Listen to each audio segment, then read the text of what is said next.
Welcome to the Couples Expert Podcast with Stuart Fensterheim, LCSW, your source for the latest tips and practical down-to-earth advice on creating emotionally connected, thriving relationships. Now, here's Stuart.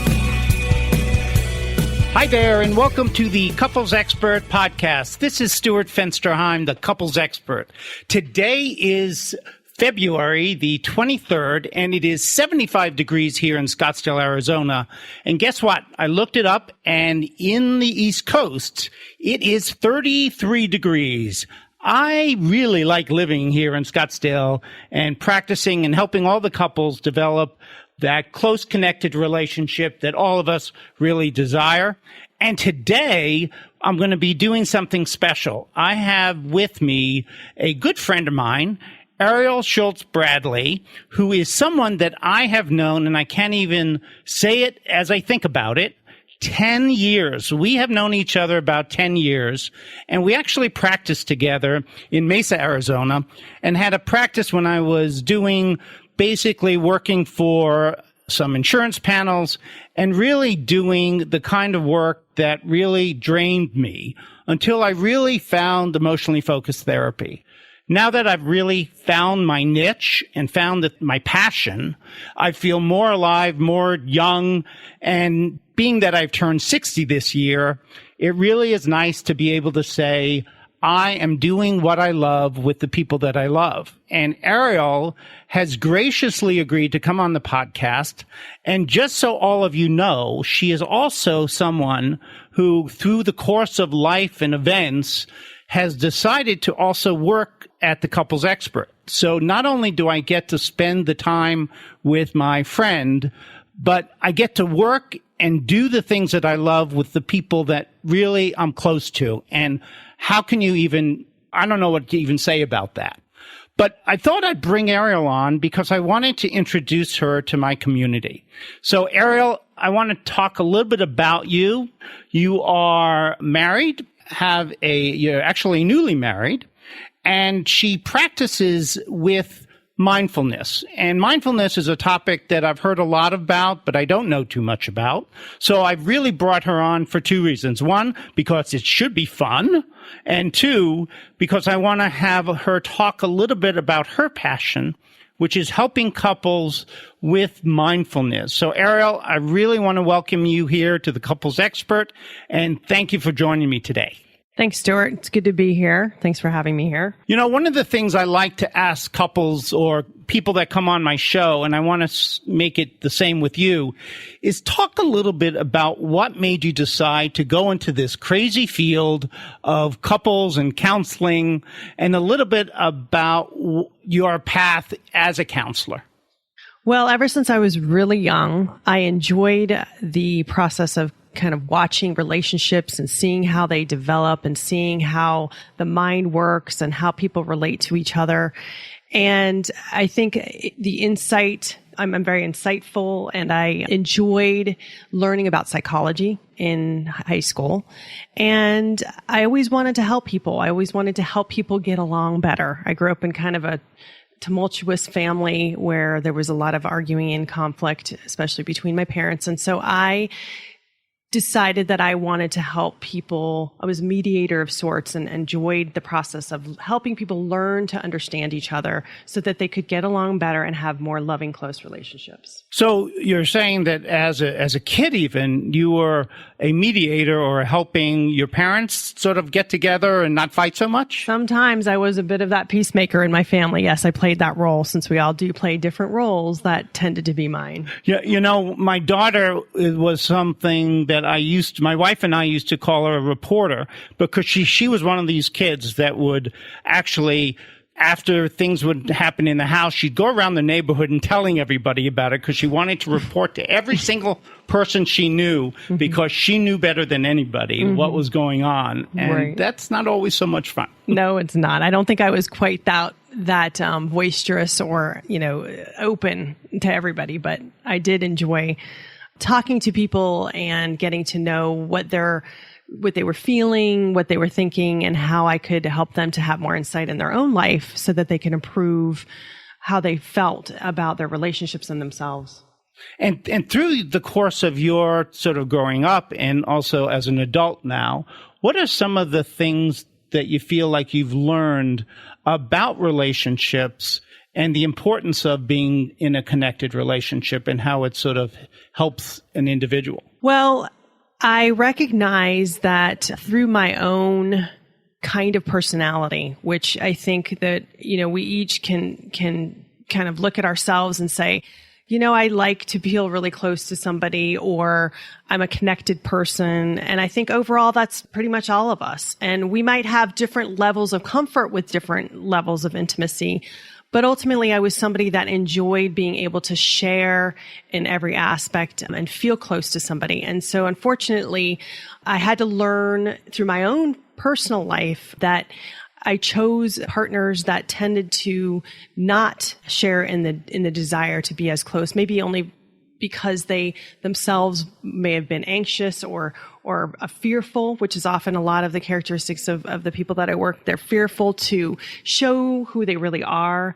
And so I learned over time that even through my understanding of what makes a healthy relationship and what I wanted to do to improve my own relationship, that because I didn't have a partner who was willing to go down that path with me, I had to kind of let go of that relationship. And sometimes if I would have known, or if my partner would have at that time when I was married to the father of my children, if we could have figured out, I think, how to have a more close, connected, safe, secure relationship, then, what I want to teach my clients are those things, my couples that I work with, because it's a painful process to go through to have to say, I cannot make this relationship work on my own. And I think one of the things that we learn with emotionally focused therapy is that no relationship has a challenge that can't be overcome when two people are working together. And I hear you talking about your past relationships. Mm-hmm. And I wonder a little bit about what that says. And I think sometimes people who hear, marriage counselors especially, who have not in a marriage or ended up divorced at one point in their life, they say, why should I go see that person? They're divorced.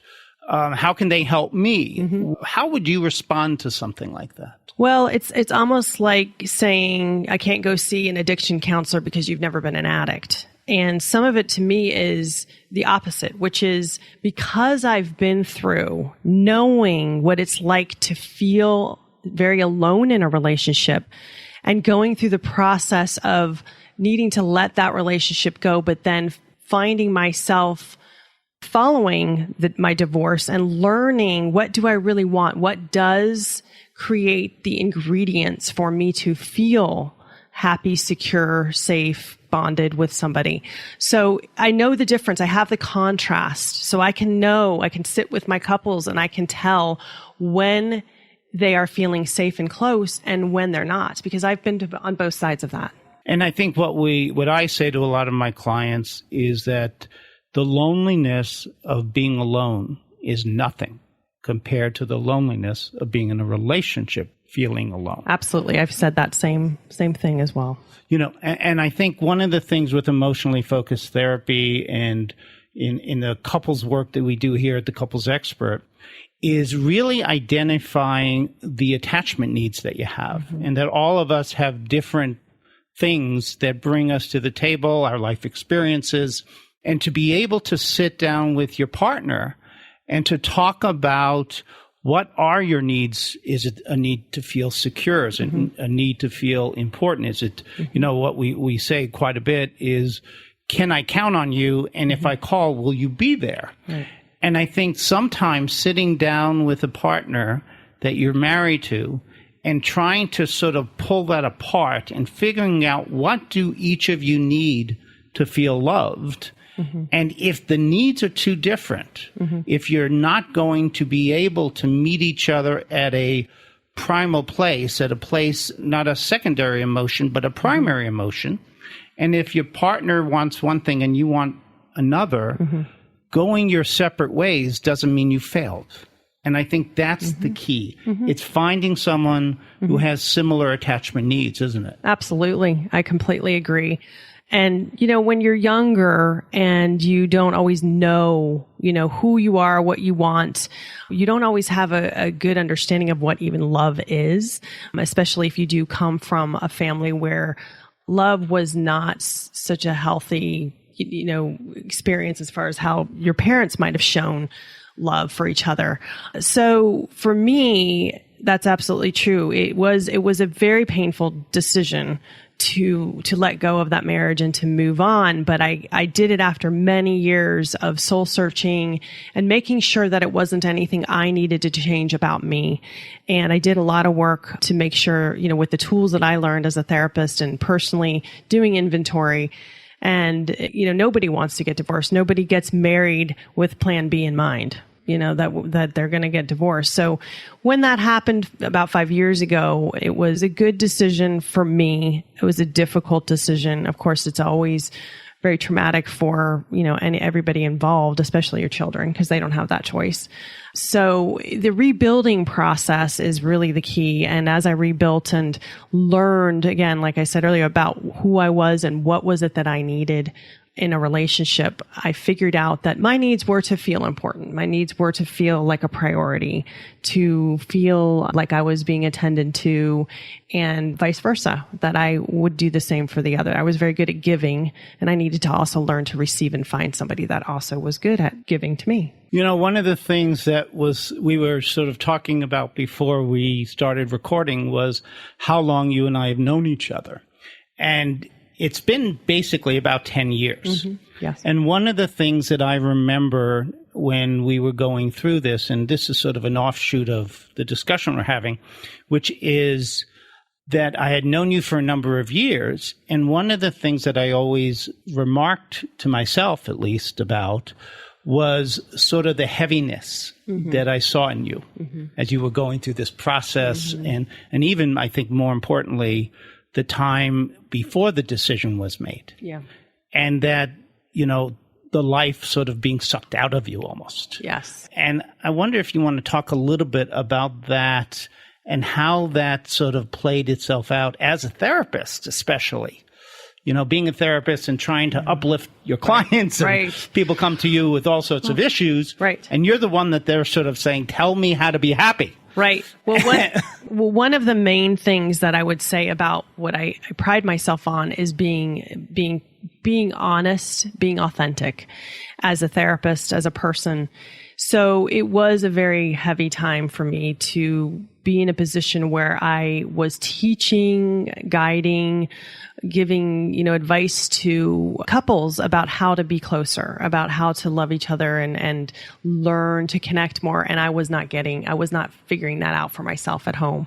So it was hard to see the incongruence in my life. And that definitely, what you saw was I was wearing that heaviness as a result. And I don't know that it necessarily affected in a negative way my work with couples. In fact, it probably made me more inspired to help people connect because I had some say in that when I was sitting there. You could control that. I could pretty much almost control that as much as you can control people. But, as much I could control my influence over that situation, being more of an objective person. But going home every day and, after seeing couples make progress and then me myself not being able to feel or see that same progress in my own marriage, it was a very heavy time. It's a debilitating experience. Absolutely. Yes. I remark sometimes about when I've had relationships that haven't worked and the feeling of hypocrisy that would come up for me was more about, here I am as a therapist helping couples be able to have this is prior to EFT, because I think things have changed for me since then, but to be able to sort of teach couples how to have healthy relationships and be able to see that progress that you're talking about, and then get home and try to have the person that matters the most to me do the same, and they're not cooperating. Right. And the hypocrisy of how am I going to go into work and tell people this is how you change a relationship when I can't do it even at home. Exactly. And so, yeah, it does come to a point where I think we're harder on ourselves too as therapists, that we think we should know it all. We should be able to fix it all. We shouldn't have, the same kinds of problems that other people do. If our children are acting out, it's more embarrassing. So certainly when you go through a divorce, it can be that's a magnifying kind of feeling that you have to, and that's part of the mindfulness work that I've done is to look at mindfulness. To me is a very important process of being merciful and compassionate with yourself, and starting there when you've gone through things that you are feeling very, like you said, hypocritical about or ashamed of at some level, because you shouldn't get a divorce when you're a therapist. So. Yeah, you're supposed to be perfect, right? Right, exactly. You're supposed to have it all together. And then, and that's the thing. I think I can appear that way. And I think a lot of therapists can. And that's what you're supposed to do at some level, is keep that at home. But again, it's so much better to be able to be congruent and now be in the space that I'm in, doing the work that I've done and finding a partner that does fit matches my level of intimacy and need for that. So what you're really talking about, and I think this is something that we talk a lot here on the Couples Expert podcast, is having an authentic, genuine relationship. Yes. Having a relationship with a partner that sees all of you, the good, the bad, the ugly, even the things that you don't like about yourself, and are able to sort of see through that and go, you know what, this is part of who you are. I love all of you, not just parts of you. Yeah. The other thing I wanted to remind everyone is that our weekend, 2 days, 7 conversation, is almost sold out. We have 5 couples. We have room for 3 more. So if you're interested, go to the website, www.thecouplesexpertscottsdale.com, and go to the service menu and go down to the couples relationship weekend, where you can get more information on the weekend as well as register. And one of the things I want to go to now, because you brought up mindfulness, and I think it's a very interesting topic. Can you give me a definition of what that really means? Well, essentially, it means looking at something with intention and with purpose in the present moment. And it's learning to basically be intentional with how you focus on something, and you are mindful of what it is that you're trying to consciously do. Okay, so that's sort of a broad definition. But if we're going to bring it into context of couples, there's a lot of that EFT information that talks about being attuned, being attentive to your partner. That's the same kind of thing that mindfulness is. It's not allowing distractions, your phone, the media, the social media that's all around us, to deter us or to distract us from the connecting with our partner. And so that's pretty much, it's just being purposeful with that, being conscious and aware, because many of us can just sort of go through our daily life and be unconscious and not, not really be aware. Yeah, I go through my day sometimes being unconscious. I know, it is, because that's for sure. Life can get very busy and crazy. So it's really taking the craziness of life and really thinning it down to a point where you say, I'm going to zoom in. So it's really a hyper focus, isn't it? Yeah, it is. It can be, because one of the things that I like about mindfulness is that I've always been a multitasker. I've always been somebody who looked to the future, to kind of look forward rather than being in the present. And I know I missed out on a lot of things. And I think one of the things I'm recognizing, and I learned about mindfulness before that was probably part of the evolution for me when I got out of my marriage split, was I wanted to learn, how can I center myself and stay in the now and enjoy the journey rather than looking for the destination. And that's really what relationships are. It is about the being with somebody. It's not always about the constantly doing. And not that, doing things together is absolutely important too, but it is really just being there for somebody, feeling like you're there for them. You know, when we talk about quality time or we talk about rituals in a marriage, what we're really talking about isn't just doing the thing that you like doing together over and over again. It's making it, and I write about this a lot, is a ritual in a relationship is about both people knowing the reason you're doing it, the reason you're focusing and you're having a date night, or the reason that you're going to the movies and out to dinner isn't because you like movies and dinner, although you might. It's because you want to do this to improve the connection between the two of you. Mm-hmm. So the focus is on the connection and not what you do, which is why I get frustrated sometimes with couples that argue about whether they're going to do, I don't like doing that. I don't like doing that. Right. And that craziness that people do when it's about being present with your partner or being mindful. I think that you're right. I think that it's simplifying things. We make things so complex. And in our Western culture, that's part of the problem is we're taught to constantly be purposely doing things for our sense of purpose.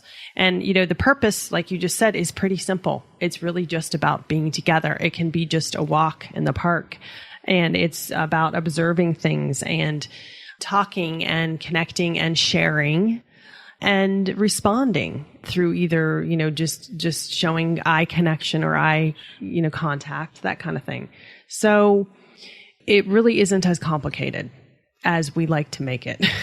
One of the best reading material that I've done on this myself is a gentleman who is a Buddhist monk who I love, and I use him all the time in my couples weekend retreats. And if people want to check him out, you can go to YouTube. And I may mispronounce his name, and I apologize to him right now if I do. But it's Thich Nhat Hanh. Thich Nhat Hanh, yeah. How do you pronounce it? I think it's Thich Nhat Hanh. Thich Nhat Hanh? Thich Nhat Hanh has a book on walking meditation. Yeah, and I read that, and I did it for a while. I actually have given up a little bit on it. And the whole purpose of what he talked about is you're walking, but you're not just walking to go somewhere. You're walking to feel the step, to feel every pressure, every pebble, every moment. Yeah. So you're totally focused on what is the sensations. And if you think about that in terms of a relationship, in how the experience is for you being with someone who you sense cares about you, if you really sat down and began to talk about this and what the experience is like to have someone like that in your life, what an amazing intimate moment that would be. Oh, yeah. For couples to do that. Absolutely. Yeah. I reflect on, because similar to Ariel, and I've shared this before, that I've also been divorced at 60 years old. I guess I can admit that. And one of the things that I talk a lot about is the experience of my wife now, who is a very different type of person than the wife that I was married to previously. And my wife does some very regular, normal things, like she cooks, she, washes clothes, do laundry, cleans the house. And every time she does those things, I fall back in love with her. And when I turn to her and I say, well, I really appreciate this, she looks at me like I'm crazy. I say, oh, yeah, of course I do that. This is normal. What are you talking about? But it shows me how much she loves me, that she wants to do for me. Right. And that's a new experience for me. Right. And I think that's one of the things I think you and I bring to the practice a bit, is the awareness that the small things is what matters. Absolutely. It's not the big take you out on a trip to, Europe. That would be fun. But it's not going to make a difference in how I feel about her and how she feels about me. It's when she leaves me a Tic Tac thing in the car and she doesn't tell me about it, and she just went shopping, and I go to work and I find it there. The only thing I could do is smile ear to ear. Yeah. Because I know that's what love is. Right. It's knowing that the person's thinking about you, even if you're not there. Right, which is why she gets mad around Christmas time when I go on Amazon. She says, "Can you go to the store and get me something?" Yeah, that's right. That's too easy. That's right. That's right. But it's knowing those things, and that's really the dialogue that couples need to have that most couples don't have until it's way too late, is sharing with one another, what does it take for you to feel loved? Right. And yes, it could be, the 5 languages of love, Yes. but for most people, those are nice and those help, but not as important as having a relationship where you feel like you matter. Yeah. Yeah. The 5 languages of love is definitely a good foundation for understanding kind of where the emphasis might need to be for that particular person to feel loved. And I do refer to that one a lot. But, one of the other mindfulness kind of terms and words, and it really emphasizes acceptance. And acceptance, I think, is such an amazingly important part of not only acceptance of yourself, but of course, when you're in a relationship, it's forgiveness and it's acceptance. And those are mercifulness, compassion. Those are all the things that we have to have, because if you start getting into expecting or needing your partner to be something that they're not, instead of loving them for who they really are and what they do bring to the table, it's all an emphasis, right? It's what you emphasize and what you focus on. And so we can all pick apart our partner if we sat long enough to, because we're all human and we're all flawed, but it's really teaching couples to appreciate what it is that they see the partner, who they really are and what the partner is really doing that they do love about them. Because in the beginning of a relationship, it's so easy, right? We like the partner. We like them. And like is you fall into that so easily. And then you love the person. So to me, it isn't the love that goes away when people are disconnected. It's the like. And that's what I emphasize when I'm working with couples, is reconnect with what you like about each other. And that it doesn't just disappear. Right. No, it's there. And it's not a light switch where, one day I'm in love with someone and one day it's the small things. It's the chipping away that really become the issue. And how do we get back in touch with that and get in touch with the likability when we have so many negative perceptions that build up over time? And I think what the problem tends to be more than anything is a lack of healing and repair. Yes. Not that you argue. Right. Right. It's not right. It's how do you settle that conflict and come up with a difference in how you might react or connect or deal with each other in the future on that particular topic, because it is usually the same topic that comes up, or the same way that people are fighting. It's a pattern of fighting. But like you said with EFT, it's an amazing kind of therapy, because of the empirical evidence that it really is. It's about just that person feeling abandoned. Ultimately, that it's that feeling that you're not there for me, and it really comes down to that. Ultimately. And experiencing your partner as truly there. Yes. Or not there. And that's, and if they're not there, or if you experience them not being there, then that's where I think a lot of the, the arguing and the fear and the those disconnect. are really the triggers. Absolutely. And that if you can talk about the triggers and if you can get vulnerable, then sharing those and then understanding that most of those things are really a panic about not feeling close. Right. And then if you can come up and work together at creating that, that's pretty darn good. Well, one of the neat things as I was reading more about the EFT was that how it corresponds with mindfulness is that in some of the research, it says that even holding hands can calm our neurons in our brain, and it buffers us from the shock and stress and pain that we can have in the world. And so mindfulness is really about calming our nervous system down, that survival monkey brain is what I call it, the fight, flight, or freeze lizard brain part.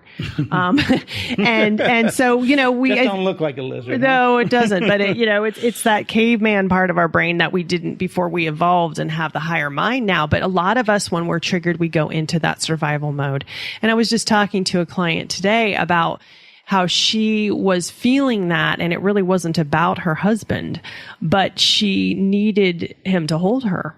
And instead of him holding her, he got triggered and thought it was him. And so he flew. He had a flight reaction. So it caused this whole chain reaction that if in the very beginning, she could have maybe verbalized, hey, it's not about you. I just need to be held. Or he could give her the benefit of the doubt and just hold her, and say, I'm here for you. That would have soothed the situation. And I think they would have moved on a lot quicker from that. And that's the kind of thing that I think is really what I have gained from being in the relationship I'm in now. Is those were all the things I kind of knew, but I wasn't able to put that into practice till I found the right partner to be able to do that with. So, or maybe another way of saying that is you couldn't experience it with your other partner because the two of you weren't there. Yes. You bring up the important thing of the studies, and I want to just, for those of my listeners who are interested in really understanding what Ariel was just talking about holding hands, there's an incredible MRI study that was done out of ICEFT, which is the international organization that certifies emotionally focused therapists. And Susan Johnson, who was on the show a couple of weeks ago, shared some of it here as well. And what she was talking about is the MRI studies. And if you go to YouTube, you can watch it. And it's an amazing study. Right. And it's called Soothing the Threatened Brain. And if you watch that, you'll really see the power of what Ariel's talking about, which is that if you hold someone's hand that you're close and connected to, everything is different. Your brain chemistry even changes. And it's research oriented. It's not pie in the sky. And I just want to encourage all of you to go to YouTube and watch that video. Now, we're close to running out of time, Ariel. And one of the things you brought up a moment ago, which had to do with the mindfulness in couples. And I wonder how you would approach this having to do with mindfulness, because one of the things that come up all the time for me is when I'm sitting with a couple and they're triggered in my office and they're yelling or they're really upset, and how to get them to calm down.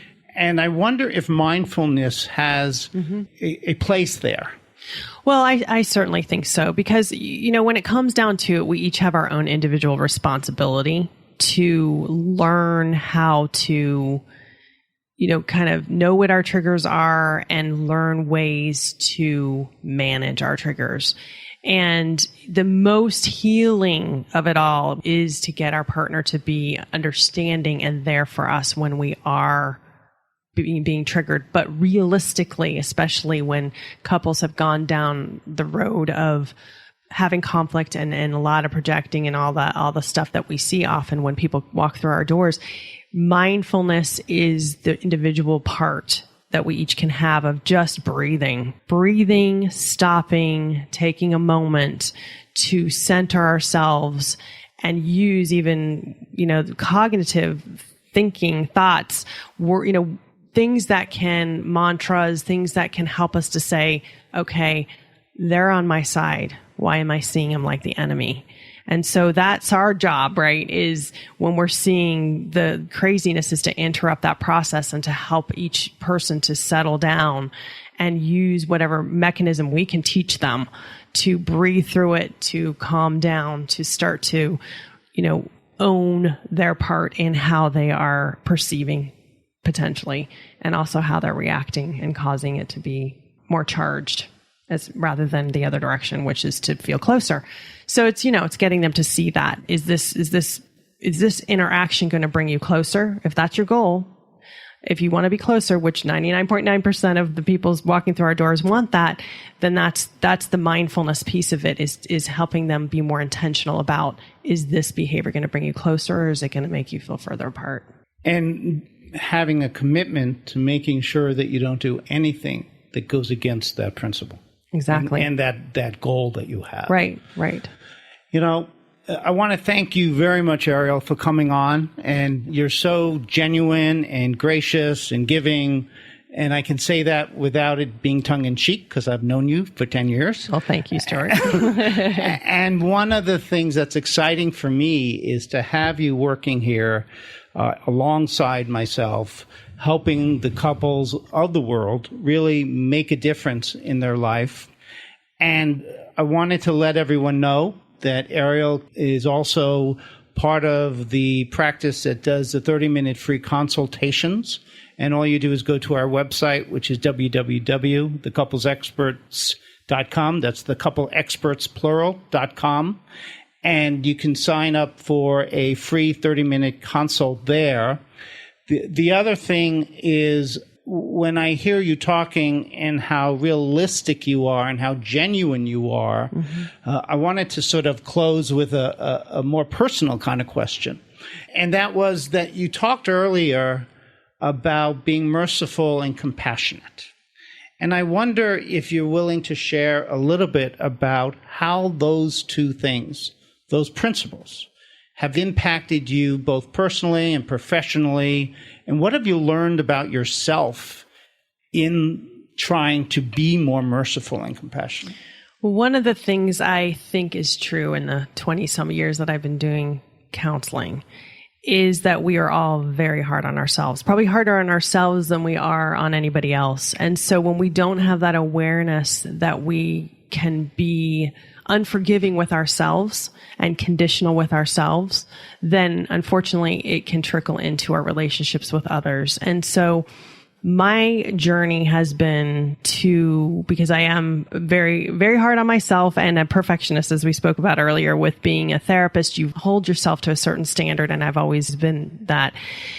I've learned that I have to just be more forgiving and unconditional with myself, and recognize that the journey of learning and having experiences is what we're really here for, as far as you cannot learn until you have the contrast of what you don't want.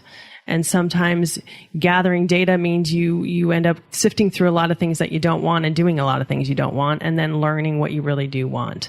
And so that is a really important part of the counseling with couples that I've done, because I've lived it. And that is, you need to learn to be unconditional with yourself before you can be with your partner or anybody else. To unconditionally love love yourself. Yes. That's cool. Yeah. And that, I think, is one of the hardest things to do, because we as humans are not very good at being unconditional. So that's been my process, and it's about acceptance. Like I said earlier, that's a big piece of it, and about forgiving and loving regardless of what happens. So thank you, Ariel, for coming on the Couples Expert podcast. I wanted to remind everyone that the 2 days, 7 conversations weekend is about sold out. And if you're interested in being part of that, which will be March 5 and 6, all day Saturday, all day Sunday, there's still time to sign up for that. And Ariel, I guess I don't have to say goodbye. No. Because we work together, but thank you again for giving of yourself, your time, and being with us and sharing with my audience. Bye-bye. Thanks, Stuart. Thanks for listening to today's episode with your host, Stuart Fensterheim. You're one step closer to reigniting that fiery passion with your partner. For more information and your 30-minute free phone consultation with Stuart, visit www.thecouplesexpertscottsdale.com. We'll see you next time.